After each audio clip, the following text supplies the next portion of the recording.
충북을 알면 여행이 더욱 즐겁다. 안녕하세요. 아름다운 충북의 홍금표 MC입니다.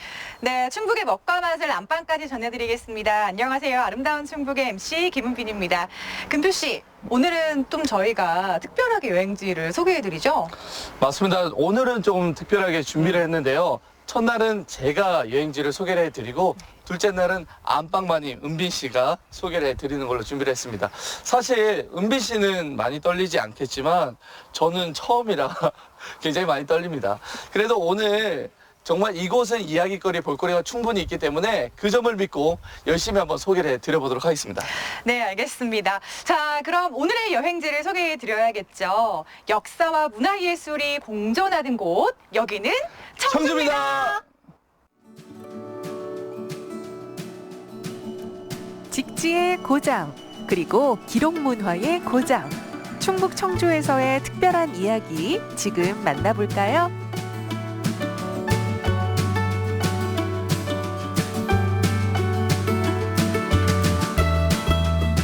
청주에서의 첫 번째 여행지.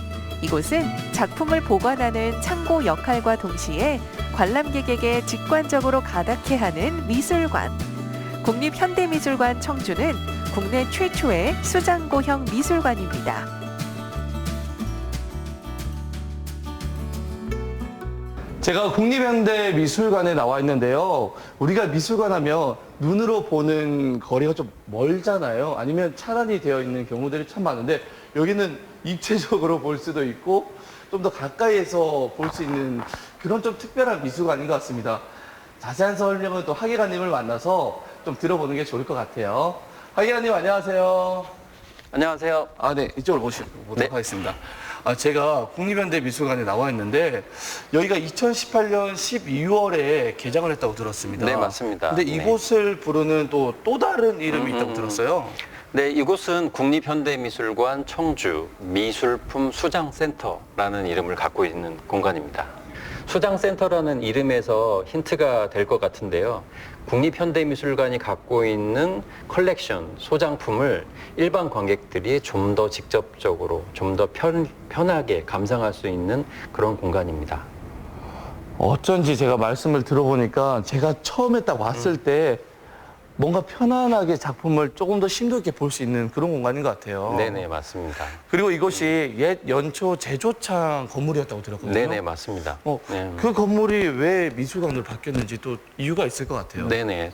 최근에 국제적으로 그리고 국내적으로 문화재생이라는 단어가 굉장히 유행을 하고 있는데요.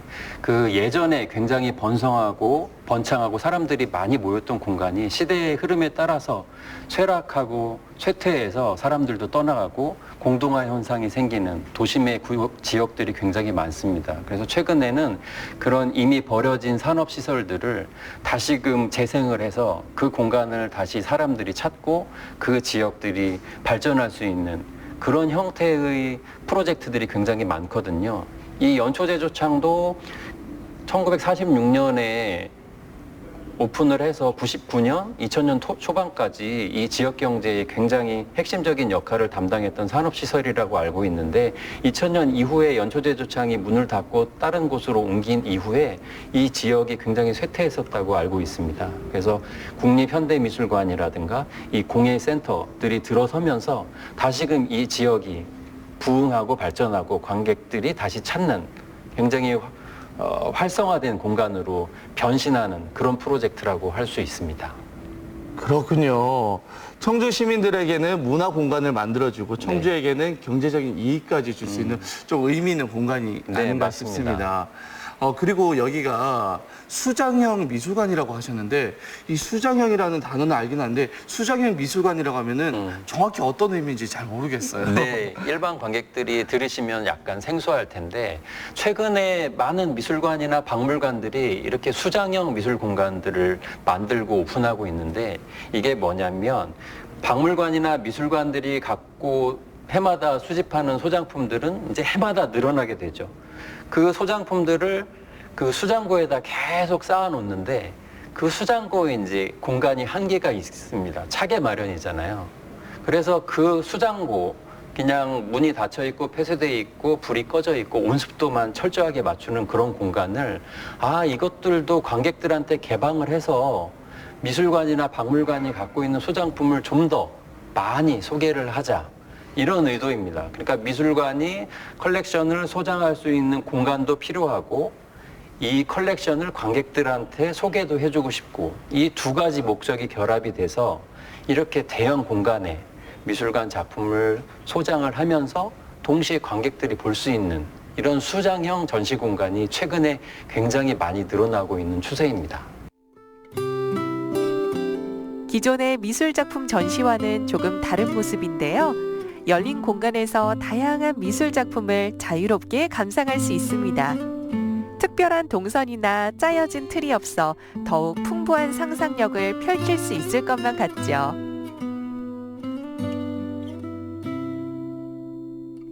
하기관님, 네. 제가 작품들을 유심히 보고 있는데 눈길이 가는 작품이 있어요. 네네. 바로 여기 오른쪽 편에 보면 저는 처음에 그냥 그 나무가 이 바닥 위에 네. 있는 줄 알았는데 자세히 밑에서 보니까 네네. 한 사람 한 사람이 이 유리를 받치고 네, 있더라고요. 맞습니다. 사람들이 바치고 있죠. 예, 이게 어떤 작품인가요? 이 작품은 지금 국제적으로도 굉장히 활발하게 활동을 할 수 있고 활발하시고 인정을 받고 있는 서도호 작가님의 작품입니다. 바닥이라는 제목을 갖고 있는데요. 사실은 이 작품이 이제 공간에 설치가 되면서 관객들이 사실 올라가 볼 수 있는 작품인데 여기서는 이제 소장품이다 보니 관객들이 직접 올라갈 수는 없는데 사실은 작품을 보시면 밑에 이 거대한 유리판을 네. 사람 작은 인물의 소인들이 받치고 있거든요. 전 세계 인류를 상징하고 있거든요. 흑인, 백인, 황인, 남자, 여자 이렇게 해서 6종류의 사람들이 받치고 있는데 이거는 이 지구라는 공간을 이끌고 있는 이 익명의 사람들, 이 사회를 떠받치고 있는 익명의 사람들 한 명 한 명은 굉장히 약하고 힘이 없지만 이 사람들이 다 모여서 거대한 유리판을 받치듯이 이 사회를 지탱해주고 있는 우리 익명의 사람들을 의미하고 아이러니하게도 이 수많은 사람들이 바치고 있지만 이 한 사람 한 사람의 개성은 또 굉장히 사라지는 게 현대사회의 특징이잖아요. 그런 아이러니도 함께 보여주는 서도호 작가의 굉장히 대표작 중에 한 점이라고 할 수 있습니다. 어머, 하계라님 설명을 딱 들으니까 제가 진짜 이곳에서 엄청난 대우를 받는 것 같아요. 작품에 대한 심도 있는 설명을 들을 수 있잖아요. 네네. 저뿐만 아니라 일반 관람객들이 오시면 이런 설명을 또 들을 수가 있나요? 네네. 저희가 미술관에서 저희 해설사분들이 계셔서 하루 2번씩 일반 관람객들을 위해서 설명을 드리고 있고 미술관에 오시면 이 작품들을 설명한 작은 이제 브로셔 책자도 가져가셔서 한 점 한 점이 어떤 스토리를 갖고 있는지 이해하고 감상하실 수 있도록 제공해드리고 있습니다. 어머, 그렇군요. 여러분, 오늘은 제가 하계라님을 빌려보도록 하겠습니다. 그럼 많은 작품들을 좀 설명을 좀 부탁드릴게요. 네네네. 좀 구경을 좀 시켜주시면. 네네네. 계속 설명을 하면서 작품 네. 보시도록 하겠습니다. 네, 한번 가보실까요? 네네. 그래서 진짜 크네요, 이런 작품들. 지금 이쪽은 네네. 국립현대미술관이 소장하고 네. 있는 선반의 맨 아래부터 위에 있는 작품들이 한국 근현대 조각사를 만든 거장들의 작품. 그러니까 인물상도 있고 추상 조각도 있고 네. 대리석 작품도 있고 청동 작품도 있고 나무를 깎아 만든 작품도 있고. 말씀만 들어봐도 어디를 가야 될까 좀 고민이 되거든요. 네네네. 그래서 좀 추천을 좀 부탁드릴게요. 그럼 현재 3층에 가시면은 보이는 수장고 형태로 해서 밖에서 복도에서 이제 작품들을 보실 수 있는 공간이 있거든요. 그래서 3층에 보이는 수장고를 한번 보시고 5층으로 옮기셔서 지금 개최되고 있는 기획 전시를 한번 보시면 좋을 것 같습니다. 하계현의 설명에 따라서 3층부터 한번 가보도록 할게요. 한국 근현대 조각 작품이 배치된 개방 수장고는 보면 볼수록 독특한 모습인데요. 우리나라를 대표하는 설치미술가의 작품을 감상할 수 있고요. 작품이 보관되고 있는 진열대 사이를 걸으며 전시를 감상하는 것은 확실히 이색적인 경험입니다.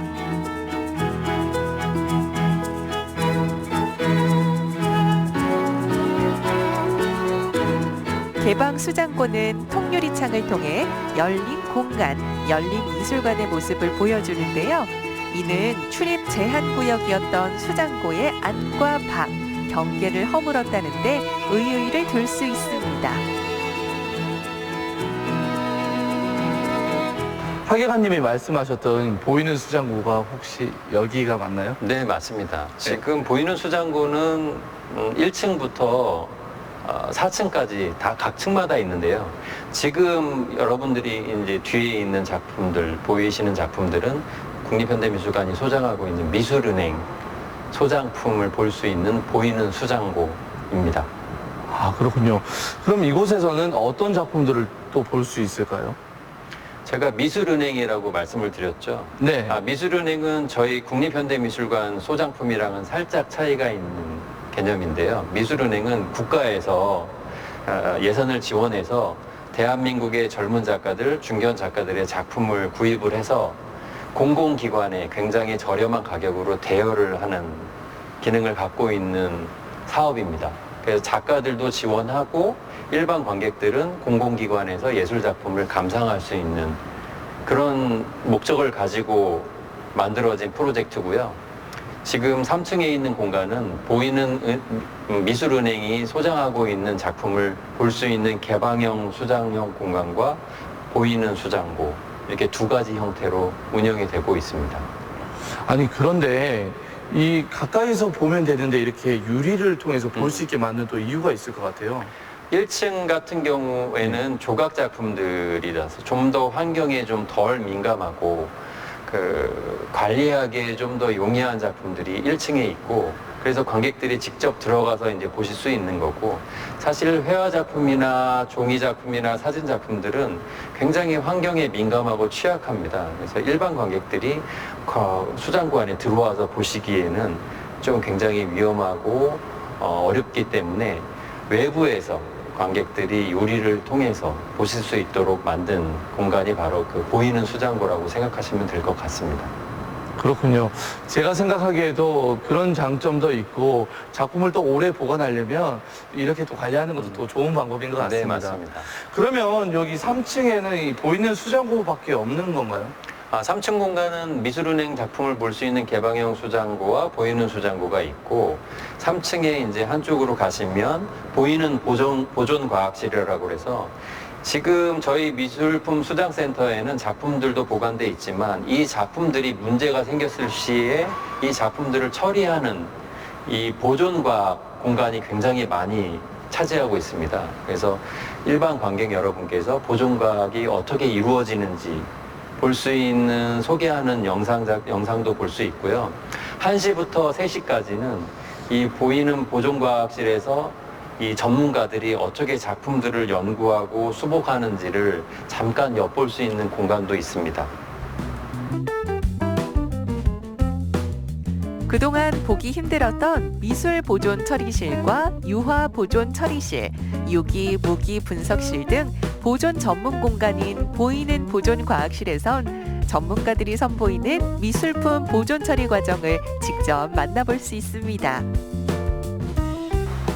이쪽이 그러면 종이랑 네, 종이 작품들이 어떤 작품들이 있고 네. 이 작품들이 어떤 방식으로 훼손이 됐는지 습기로 인한 변형, 벌레로 인한 점형.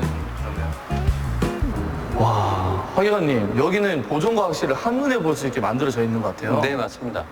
저희 미술품 수장센터에서 개방형 수장고, 보이는 수장고로 작품들을 보실 수 있는 만큼 그 한쪽 부분에는 보존과학실이 굉장히 큰 규모로 들어와 있거든요. 그래서 저희 미술관이 소장하고 있는 유화, 조각, 공예, 사진, 미디어 작품들을 이 보존과학실에서 보존을 하고 문제가 생겼을 시에는 굉장히 다양한 방법으로 다시 복원을 하고 처치를 하는 그런 기능을 갖고 있습니다. 그렇다면 이 작품들마다 이 보존하는 방법이 조금씩 다 다를 것 같아요. 네, 맞습니다. 어떻게 지금 진행을 하고 있나요? 저희가 병원을 가면은 병원이 굉장히 다양하게 내과, 소아과, 신경외과 이렇게 다 전문 분야별로 나눠져 있잖아요. 저희 미술관이 갖고 있는 소장품도 그 장르별로 특징이 다 있습니다. 그래서 저희 미술관의 전문가들이 각 작품들이 갖고 있는 특징, 시대에 따른 특징, 재료에 따른 특징 이런 것들을 다 연구를 해서 작품에 문제가 생겼을 시에는 가장 적합한 방법으로 그 작품을 다시 원형대로 돌리고 최소한의 이제 훼손을 가하는 그런 연구를 이 보존과학실에서 하신다고 생각하면 되고, 일반 관객분들은 지금 3층에 있는 이 공간에서 보존과학실에서 어떤 방식으로 연구를 하고 어떤 방식으로 작품을 다루는지 이런 것들을 보실 수 있는 그런 공간이 되겠습니다. 말씀하시는 걸 들어보니까 이 작품 하나를 보존하는데 시간과 노력이 꽤 많이 들어가는 것 같아요. 그러면 이런 작품을 보는 관람객의 입장에서도 어떤 태도를 좀 가지면 작품이 좀 더 오래 갈까요? 저희가 국립미술관이 소장하고 있는 작품들은 말 그대로 영구적으로 저희 미술관이 소장하고 있을 예정이고, 향후 100년, 200년 지나면 이제 유물이 되는 거죠. 저희 과거의 선조들이 만들었던 예술품이니까. 그러니까 미술관에서 작품을 감상하고 작품을 대할 때도 이렇게 쉽게 이제 호기심이 많으니까 이렇게 만지기도 하고, 주의를 기울이지 않아서 갖고 간 가방이나 물건들로 이렇게 스친다거나 이렇게 부딪히는 경우들이 많은데, 미술관에서는 작품을 감상할 때 그런 점에서 좀 유의만 하시면 얼마든지 자유롭게 관람하실 수 있을 것 같습니다.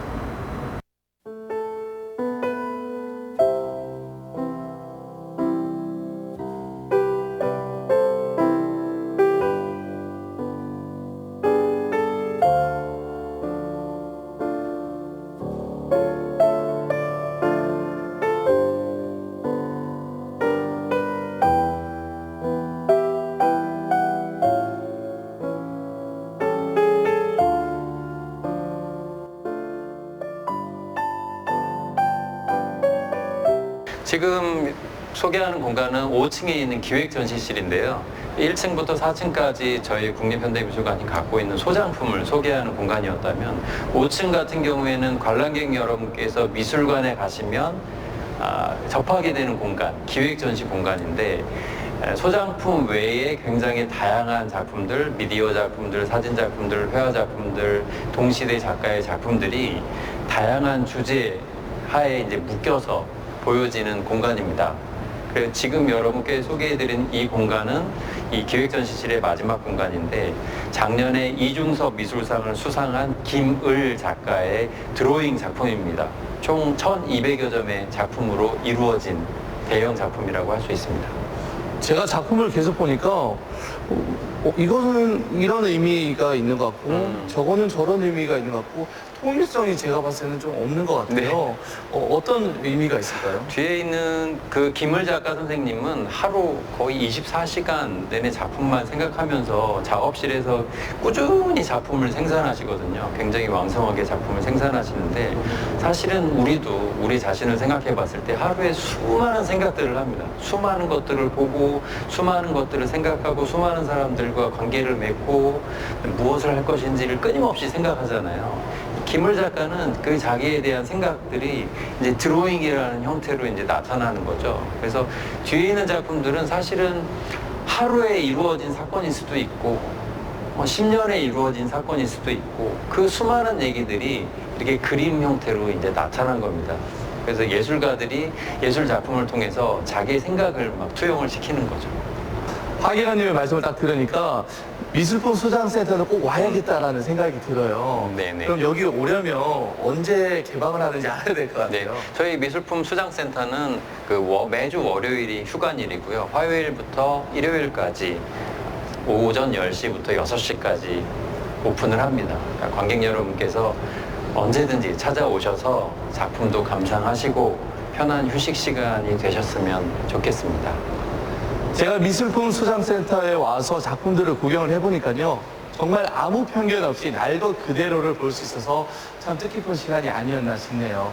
오늘 고맙습니다. 네, 감사합니다.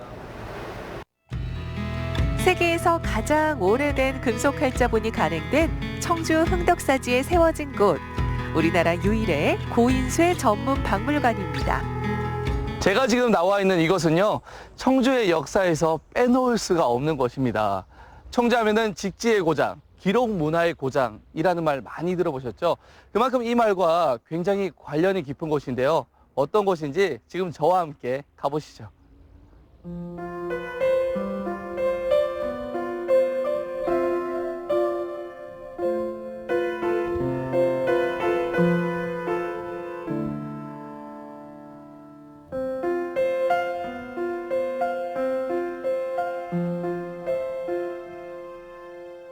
네, 고인쇄 박물관에 제가 들어왔는데요. 뒤쪽에 보시는 것처럼 금속 활자본이 많이 전시가 되어 있습니다. 이곳은 어떤 곳인지 그리고 어떤 프로그램들이 준비가 되어 있는지 해설사님한테 하나씩 여쭤보는 시간 가져보도록 할게요. 선생님 안녕하세요. 네. 안녕하세요. 네, 이쪽으로 보실게요. 네. 네, 여기 와보니까 네. 진짜 인쇄물들이 참 많네요. 네, 여기 청주 고인쇄 박물관은 1992년도에 개관을 했는데 우리나라에서 하나밖에 없는 고인쇄, 오래된 책들을 전시해 놓는 박물관입니다. 아, 그렇군요. 네. 자, 그러면 오래된 책들을 전시하는 박물관이라고 하셨는데 네. 프로그램들도 좀 다양하다고 들었어요. 예. 그 중에서 가장 대표적인 게 유네스코 기록유산에 등재된 현존하는 세계 최고의 금속 활자본 직지 심체 요절의 탄생지입니다. 여기가. 예, 그래서 여기서 전문 고인쇄 박물관을 짓게 됐고, 이제 우리나라 옛날 서적들, 예, 목판, 목활자, 금속활자 등 우리나라 옛날 서적들에 대한 걸 전반적으로 많이 한 3,000여 점을 여기에 전시를 해놨습니다. 직지 심체 요절은 현존하는 세계 최고의 금속 활자본으로서 독일의 구텐베르크 42행 성서보다 한 70여 년 앞섰어요. 예, 그래서 이 금속 활자가 기록유산에 등재된 거는 세계에서 가장 오래된 책이기도 하지만 더 중요한 게 있어요. 인류에게는 4대 정보혁명이 있거든요. 예, 언어, 소리나 몸짓이나 해서 전달을 해요. 첫 번째 정보 전달의 시작이죠. 그 다음에 두 번째 이제 문자가 생겨요. 문자가 생겨서 기록으로 남기기 시작을 하거든요. 그러면 정보의 원형을 보존할 수가 있는 거예요. 그 다음에 세 번째는 이제 활자, 인쇄술이 생겨요. 인쇄술이 생기면서 목활자, 활자, 그 다음에 금속 활자가 생겨요. 그러면서 금속 활자가 생김으로 인해서 타자기가 생겨요. 금속 활자는 몇만 자만 한번 만들어 놓으면 여러 종류의 책을 바로바로 다시 조판을 다시 하고 다시 해서 만들 수가 있어요. 그래서 대량의 정보를 여러 사람에게 전달할 수 있는 역할을 하거든요. 그래서 그 금속 활자가 또 타자기가 생겨요. 타자기가 생기면서 오늘날의 컴퓨터 혁명이 생기거든요. 그래서 세계의 학자들이 인류의 이 4대 정보 혁명 중에 가장 으뜸은 금속 활자 인쇄술이다라고 선정을 했어요. 예, 그래서 2018년도에 우리나라에서 지식정보재산, 그러니까 지식재산의 날을 제정을 했는데 우리 직지가 유네스코에 등재된 날이 2001년도 9월 4일이거든요. 그래서 9월 4일 날 지식재산의 날로 정했는데 제일 우리나라에서 최고의 지식재산은 직지 심체 요절이다라고 선정을 했어요.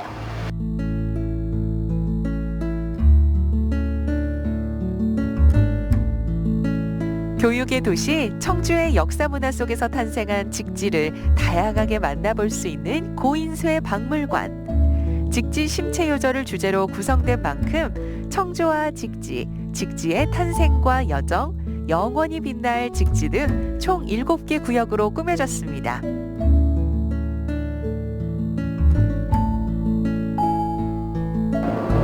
그리고 직지는 필사본도 있고 또 목판본도 있고 금속 활자본 세 가지가 다 있습니다. 직지가. 다양하게 있네요. 네. 선생님, 여기는 직지 강기라고 적혀 있네요. 네, 직지가 현존하는 최고의 금속 활자로서 인정받는 부분이 여기 간행 기록이 마지막 장에 나와 있습니다. 예, 그래서 이 마지막 장에 보면 백운, 화상, 초록, 불조, 직지, 심체, 요절, 권하 이러면서 백운 스님이 뽑을초 기록록 여기서 발췌를 했어요. 어디서? 역대 부처님과 조사들 말씀 중에서 직지, 고들직 손가락지인데 여기에서 직지라는 내용은 선종에 유명한 명구가 있습니다. 직지, 인심, 견성, 성불이라 그래서 내가 참선하여 바른 마음으로 상대방을 바라볼 때 그것이 곧 부처의 마음이다 라는 내용이 이 직지예요. 네. 인류 문화사상 최초로 금속 활자를 발명한 우리 민족의 우수성을 세계 만방에 자랑하며 인쇄술의 발달사를 읽는 과학교육장. 고인쇄 박물관에서는 당시 세계 최고의 금속 활자인 고려 금속 활자 인쇄술에 대한 코너도 마련돼 있습니다. 원고를 정하는 거, 그 다음에 이제 밀랍으로 아까 얘기한 대로 육각형 벌집으로 이제 이렇게 봐서 이제 새기는 겁니다. 밀랍으로 활자를 한 개씩 조판을 합니다. 이렇게 하나씩 갖다가 이렇게 이제 조판을 하죠. 네. 그 다음에 이제 인쇄로 들어가겠죠.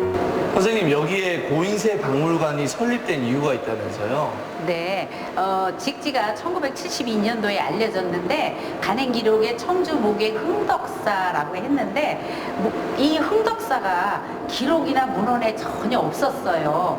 근데 1984년도 5년도에 이 일대에 택지 개발 공사를 했어요. 택지 개발 공사를 하는 과정에 절터가 나왔어요. 그래가지고 여기서 이제 문화재 조사를 합니다. 그럴 때에 흥덕사 명문이 있는 유물이 2점이 나와요. 금구하고 불발하고 흥덕사 명문이 새겨져 있는 거하고 불기조가 굉장히 많이 나왔는데 그래서 2점의 유물이 나옴으로써 학계에서 직지 심체 요절을 인쇄한 흥덕사구나 인정을 해서 여기다 고인쇄 박물관을 전적으로 짓게 된 겁니다.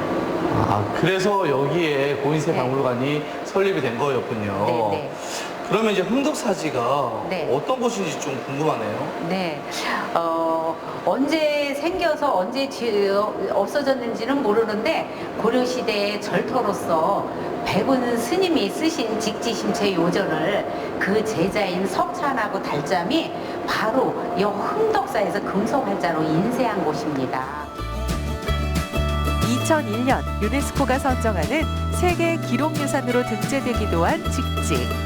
그 후 한국 정부와 청주시는 직지 심체요절의 세계 기록유산 등재를 기념하고 세계 기록유산 보호에 공헌하기 위해 유네스코 직지상 제정을 추진. 2004년에 유네스코 직지 세계 기록유산상을 제정했습니다. 유네스코 직지상 코너에 나와 있는데요. 제가 이 팻말들을 쭉 둘러보니까 2년마다 네. 직지상을 주고 있나 봐요. 네, 직지를 세계적으로 홍보하기 위해서 유네스코에서 기록유산을 잘 관리하고 보존한 단체나 개인을 선정을 해가지고 2년에 한 번씩 직지상을 수여를 하고 있습니다.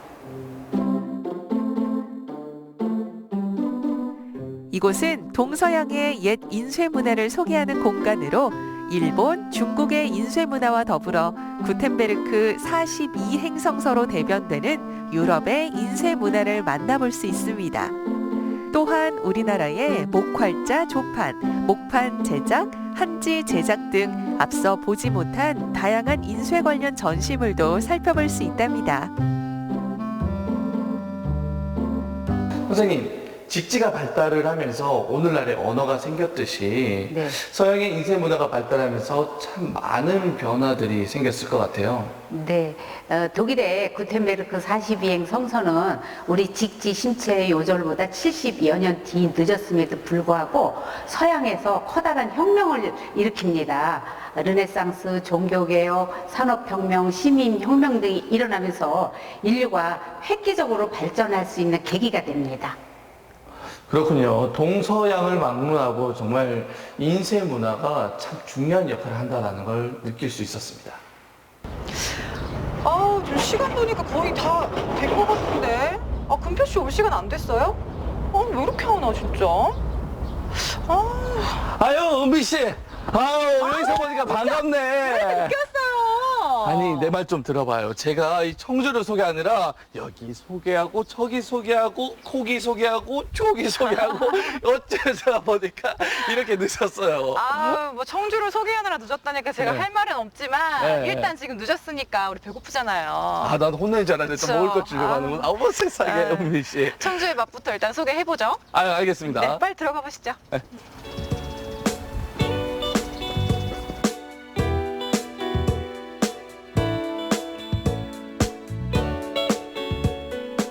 오늘 찾아온 이곳만의 특별 메뉴를 소개해 볼까요? 청주하면 떠오르는 대표 맛.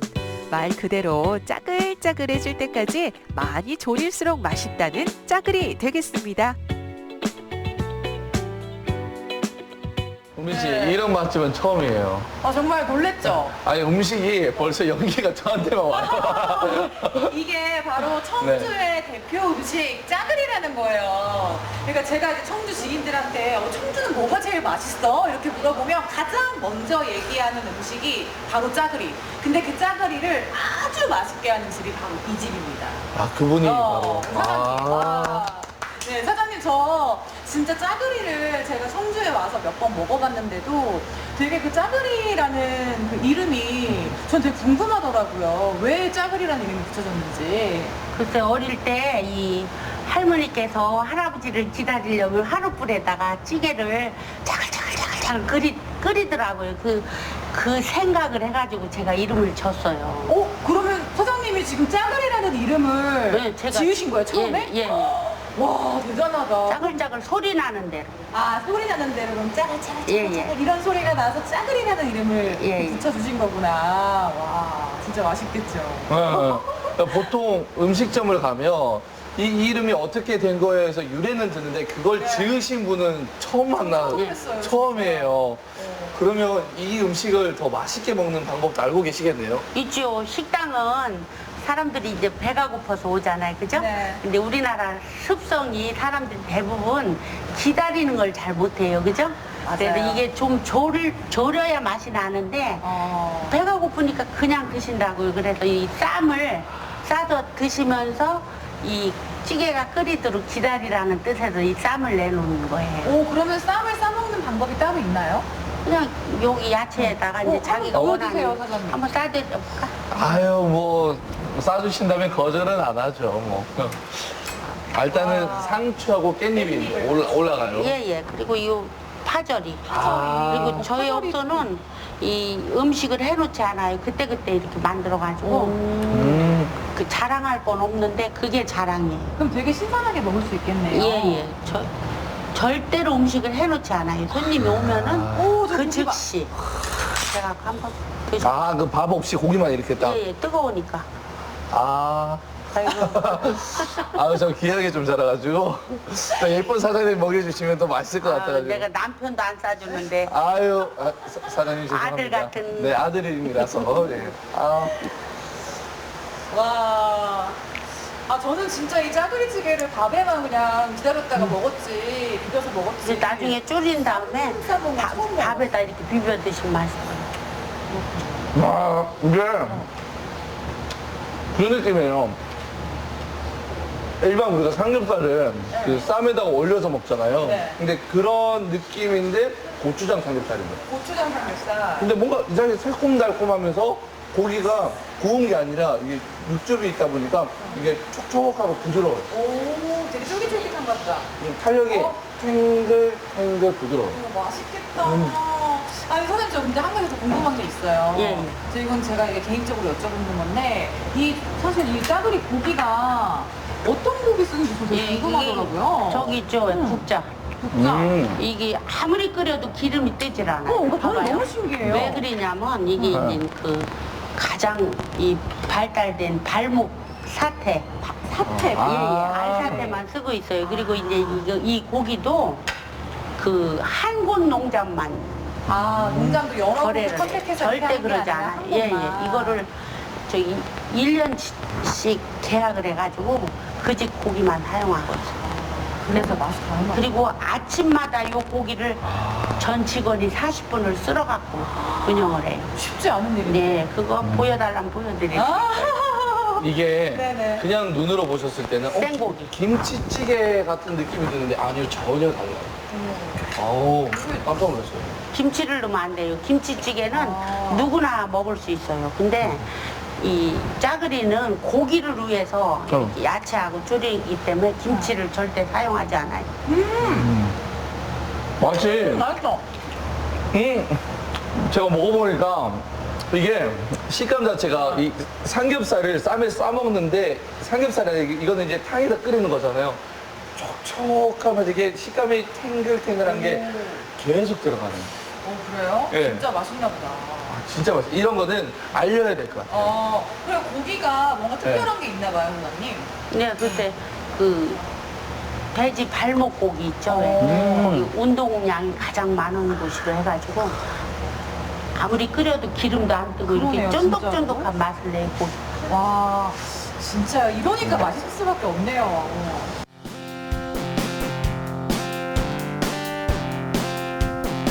고기 봐. 와, 이거 지금 보기만 해도 엄청 쫄깃쫄깃해 보인다. 와, 그쵸?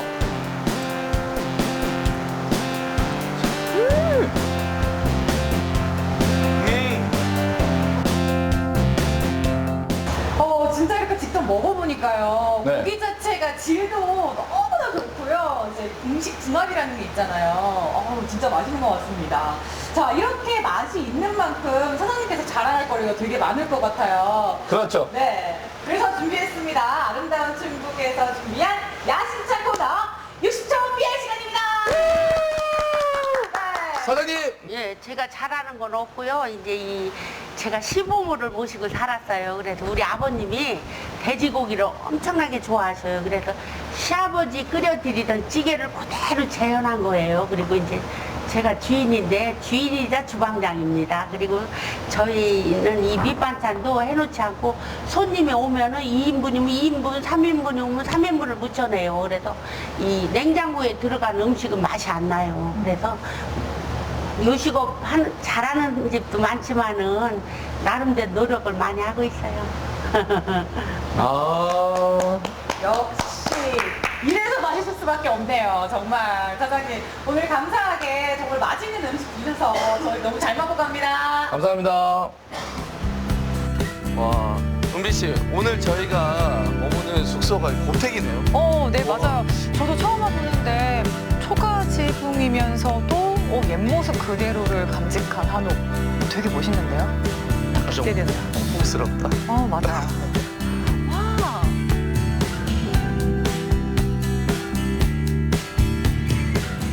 (160년) 세월을 간직한 아름다운 고택. 이곳은 오랜 역사를 가지고 있는 만큼 중요 민속문화재로 지정돼 있는 건 물론이고요. 현재는 많은 이들이 하룻밤 묵어갈 수 있는 게스트하우스로도 활용되고 있다고 합니다.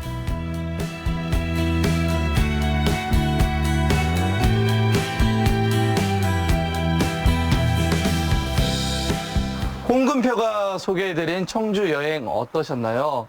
좀 많이 부족한 점이 있었을 거라는 생각이 드는데요. 그래도 걱정하지 마세요. 안방마님 은비 씨가 있지 않습니까? 네, 맞습니다. 제가 또 아름다운 충북의 안방마님이잖아요. 제가 내일 금표시 목까지 열심히 소개해 드릴 테니까요. 걱정 안 하셔도 됩니다.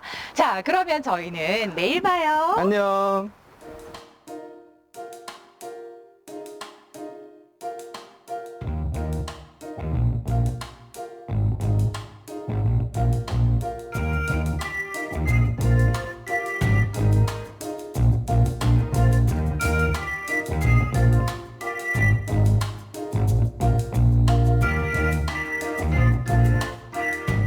네, 청주에서의 두 번째 날이 밝았습니다.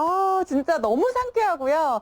아침에 딱 일어나서 살짝 이 주변을 딱 보는데 이 고을리 고택이요. 볼 것도 많고 굉장히 알아가고 싶은 곳인 것 같습니다. 근데 저는 잘 모르잖아요. 그래서 이곳을 잘 아는 분을 모셔봤습니다. 안녕하세요, 사장님. 예, 안녕하세요. 네. 사장님, 반갑습니다. 네, 사장님 제가 이 주변을 이렇게 보니까요.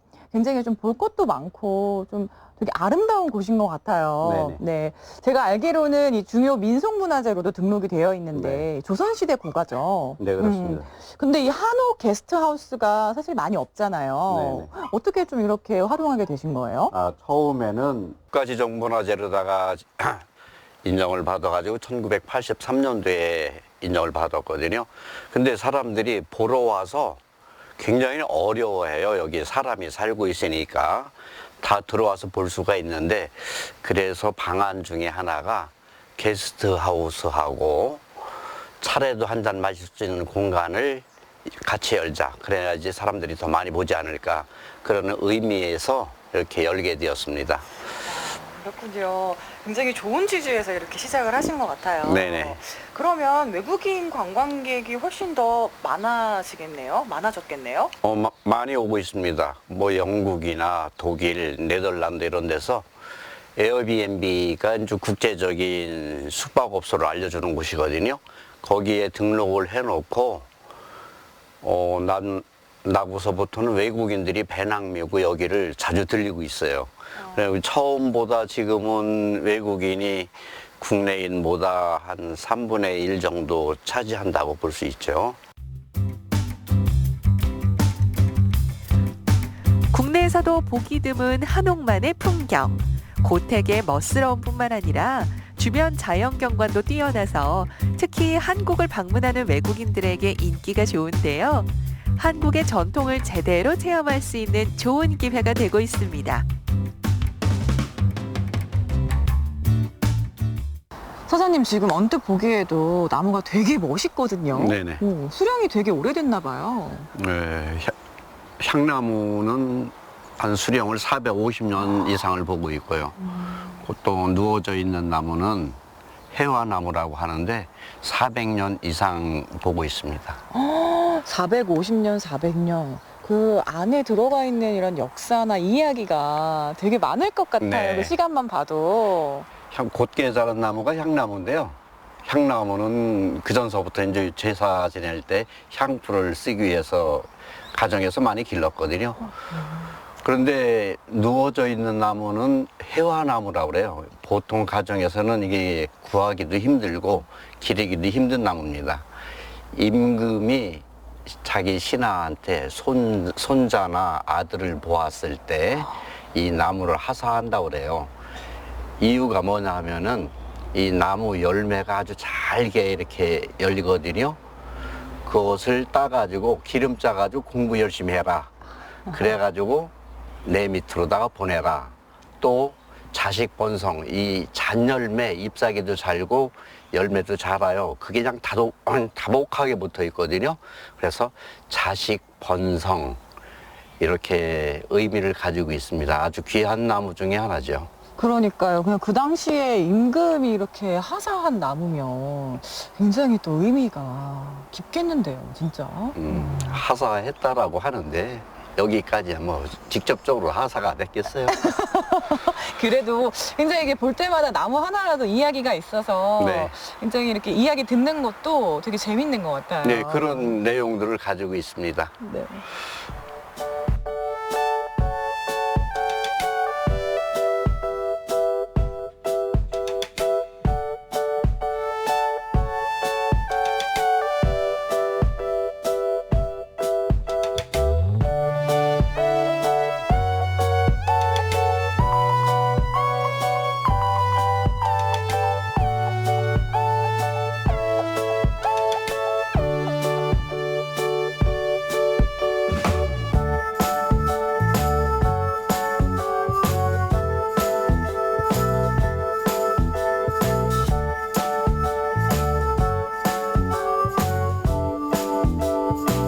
네, 제가 천주의 대표적인 볼거리 장소인 문희문화재단지 안에 이렇게 들어왔는데요. 와, 여기가 지금 너무 넓어요. 그래서 제가 혼자 돌아다니기는 좀 무리수가 있지 않나 생각이 듭니다. 그러면 잘 아는 해설 선생님과 같이 동행을 하면서 이야기 나눠볼게요. 안녕하세요. 선생님 안녕하세요. 이곳이 어떤 곳인지 궁금해요. 그 문화재 단지는 대청댐의 건설로 인해서 수몰 위기에 처한 우리 지역의 문화재를 보존하고 그리고 이 수몰로 인해서 정든 고향을 떠나야 했던 그 수몰민들에 대한 애환을 달래주고 우리 지역 주민들에게 휴식의 공간을 제공하고자 조성된 것으로 알고 있습니다. 아, 그렇군요. 그러면 제가 듣기로는 어떻게 보면 좀 지어진 계기가 될 수도 있겠네요. 네. 좀 특별한 좀 계기가 되지 않았나 생각이 드는데, 그러면 이쪽에 오시는 분들은 어떻게 좀 보면 좋을지 저는 그게 좀 궁금하거든요. 저도 어디서부터 어디까지 좀 봐야 될지 되게 넓어서요. 맞아요. 이 문화재 단지는 구석기 시대 인류의 화석인 흥수아이부터 그리고 신라와 백제의 흔적인 기와 고려시대의 다리, 그리고 청동기 시대의 고인돌, 조선시대의 가옥에서 우리 사람들의 생활상까지 조상들의 삶과 문화를 볼 수 있는 그런 곳이기도 합니다.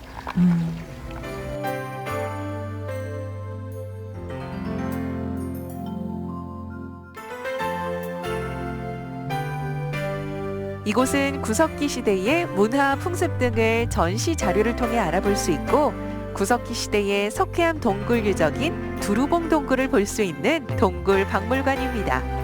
그리고 또 하나 선사시대의 인류 화석도 만나볼 수 있는데요. 자, 은빈 씨, 네. 한 지역의 역사를 말을 할 때는 무엇을 우선적으로 말을 할까요? 글쎄요. 제가 알기로는 선사유적? 네, 맞아요. 네, 잘 알고 있네요. 네. 한 지역의 역사를 말을 할 때는 선사유적의 유무를 우선적으로 거론을 합니다.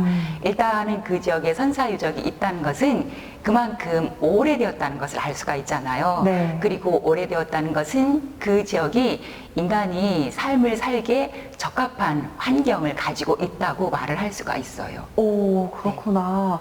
아까 이렇게 들어오다 보니까요, 뭔가 이렇게 아예 조각상 같은 게 있던데, 네. 그러면 뭐 이렇게 좀 연관이 되는 건가요? 선사유적 이런 생활상하고? 네, 맞아요. 오. 네, 그 아이 이름이 흥수아이예요. 아. 네, 우리가 흥수아이를 통해서 알 수 있는 것은 우리나라에서 구석기 시대 때 사람의 뼈가 온전하게 나온 상태로 발견이 되었어요.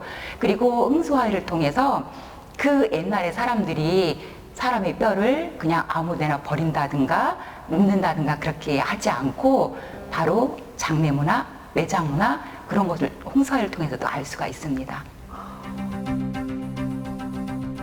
1983년 흥수굴에서 발굴된 뼈를 복원한 모습의 흥수아이는 약 4만 년 전 사람으로 추정되는데요. 발견한 사람의 이름을 따서 흥수아이라고 부른답니다. 우리나라 구석기 시대의 사람 뼈로는 처음으로 완전한 모양이 발견된 화석이라고 합니다. 대학교에서 발굴을 했어요. 그 당시 그 전공자들이 발굴하는 모습을 다 사진을 찍어서 지금 전시를 해요. 선생님 여기 진짜 동굴 같아요. 진짜 동물이에요. 네, 네, 여기 지금 구석기 시대 사람들이 수렵 채집하는 생활이잖아요. 여자들은 또 이렇게 나름대로 역할이 그리고 여기 보면 아까 사실은 이 구석기인들은 동굴이나 움막 생활을 했으며 돌 등을 연마에 만든 창과 도끼를 이용해서 사냥을 하거나 수렵이나 채집을 통해 생활했다는 걸 알 수 있도록 전시돼 있는데요. 오랜 세월의 흔적을 지닌 화석 하나로 이렇게 그 시대의 생활상을 엿볼 수 있다는 점이 흥미롭습니다. 이번엔 좀 더 특별한 역사 이야기를 만나볼까요? 이곳은 지방유형문화재 제49호인 운산관입니다.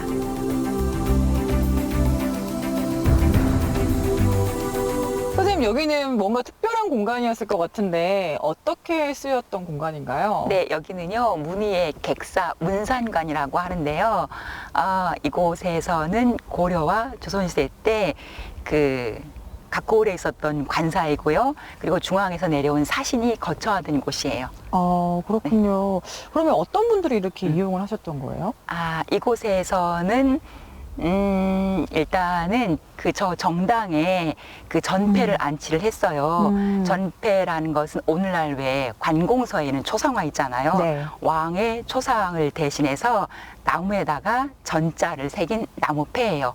그리고 이곳에서 뭐 초하루라든가 보름, 설, 동지, 임금의 생일 때 이 현의 관리가 임금님이 계신 곳을 향하여 절을 하던 곳이에요. 문희문화재 단지는 옛 조상들이 살았던 마을 형태 등 서민들의 생활상을 고스란히 보여주고 있는데요. 마치 타임머신을 타고 그 시대로 돌아간 듯한 느낌이 들 정도로 잘 정돈된 모습입니다. 다양한 볼거리가 있어 특히 아이들의 체험학습장으로 안성맞춤이겠죠. 그리고 이곳 전망대에서 바라본 대청호의 아름다운 풍경은 빼놓을 수 없는 필수 코스이기도 합니다. 와, 진짜 이 대청호가 한눈에 보이는 모습이 진짜 답답했던 제 마음을 뻥 하고 시원하게 뚫어주는 것 같습니다, 선생님. 네, 맞아요. 네. 진짜 이곳에 오시면요, 역사적 의미가 있는 문화재 이 감상부터 그리고 시원한 풍경까지 같이 볼 수가 있으니까요. 문희문화재 단지로 놀러오세요. 네, 청주를 이렇게 여행하고 나니까 이런 시가 떠오릅니다. 자세히 보아야 예쁘다. 오래 보아야 사랑스럽다. 너도 그렇다. 네, 나태주 시인의 풀꽃이라는 시인데요. 한번 오면 또 다시 오고 싶은, 보면 볼수록 새로운 모습을 보여주는 곳이 바로 청주가 아닐까 싶습니다. 그렇죠. 그만큼 청주가 아름답다라고 표현하신 것 같아요. 네. 저도 은빈 씨의 말을 좀 인용을 하자면요. 자세히 보고 오래 볼수록 또 보고 싶은 곳이 청주다. 그만큼 청주는 거리 곳곳마다 볼거리도 많고 매력이 넘치는 것 같아요. 네, 맞습니다. 본격적으로 무더위가 시작되는 계절입니다. 덥다고 해서 집에만 계실 것이 아니라 시원한 풍경이 있는 곳으로 떠나서 지친 마음과 더위를 한풀 식혀보시는 건 어떨까 싶네요. 자, 그러면 저희는 다음 주 풍성한 여행지로 다시 찾아뵙도록 하겠습니다. 자, 다음 주에도 충북으로 여행 가요! Morning sun touched lightly on the eyes of Lucy Jordan in a white suburban bedroom in a white suburban town.